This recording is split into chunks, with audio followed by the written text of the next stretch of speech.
আজকে আমরা শিখব কি করে সহজে এঁচোড় কাটা যায়। প্রথমে আমি মেঝেতে যেহেতু আঠা থাকে প্রচণ্ড এঁচোড়ে, সেজন্য কাগজ পেতে নিয়েছি যাতে মেঝেটা নষ্ট না হয়, এবং বটিতে কিছুটা তেল লাগিয়ে নিলাম আর নিজের হাতেও ভালো করে তেলটা মেখে নিচ্ছি যাতে হাতে পরে আটাটা তুলতে সমস্যা না হয়। এবার আমার এঁচোড়টা যেহেতু বড়, সেজন্য একটু কাটতে অসুবিধা হচ্ছে, বটিটা যেহেতু ছোট, তাই একটু আস্তে আস্তে কাটছি, হাতটা খুব সাবধানে রেখে। প্রথমে এঁচোড়টাকে দু টুকরো করে কেটে নিতে হবে, লম্বা লম্বি। গোল করে কাটলে পরে কাটার সময় অসুবিধা হয়। আর তারপর ছোট ছোট করে পিস করতে হবে।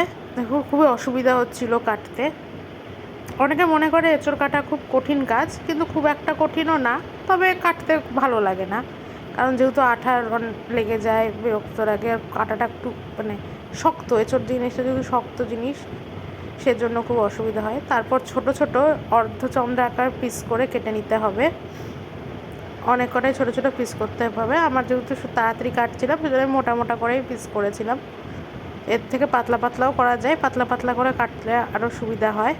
এরকম হাফ চাঁদের মতো করে করে ছোটো ছোটো করে কেটে নিতে হবে।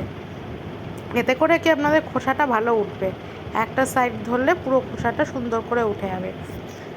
এঁচোড়ের খোসাটা একটু বেশ মোটা করে ফেলতে হয়, যেহেতু এঁচোড় বেশিরভাগটাই বড় ছিল, তাই আমার কাটতে রান্না করার পরিমাণটা খুব কমই থাকে। বটিতে বড় এঁচোড় হলে তো আরও বেশি বাদ যায়। ছোট এঁচোড়ে ছোট ছোট করে ভেতরে জিনিসটা কম থাকে। এঁচোড়ের ভেতরে একটা বিছুন থাকে, কাঁঠালের বিছুন যেটা থাকে, সেটা খেলে অনেক সময় পেটে ব্যথা করে, অনেকেরই হজম হয় না। ওটা আমি ফেলেই দিই, ওটা রাখি না। ওর ভেতরে একটা খোসা থাকে বিছনটা ফেলার পরেও, সেই খোসাটাকেও নখ দিয়ে ভালো করে খুঁটিয়ে, দেখুন বুঝতে পারছেন কি না আমার ভিডিওতে জানি না, খোসাটাকেও আস্তে আস্তে খুঁচিয়ে তুলে নিতে হয়।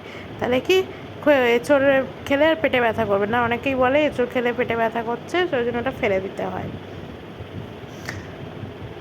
দেখুন আমি ওটা তুলতে খুবই সমস্যা হয়, তবু তুলছি।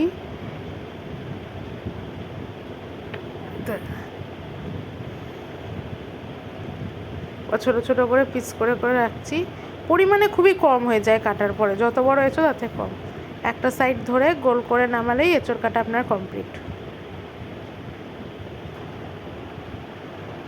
এটা হলো আমার এঁচোড় কাটা কমপ্লিট হওয়ার পর ফাইনাল লুক।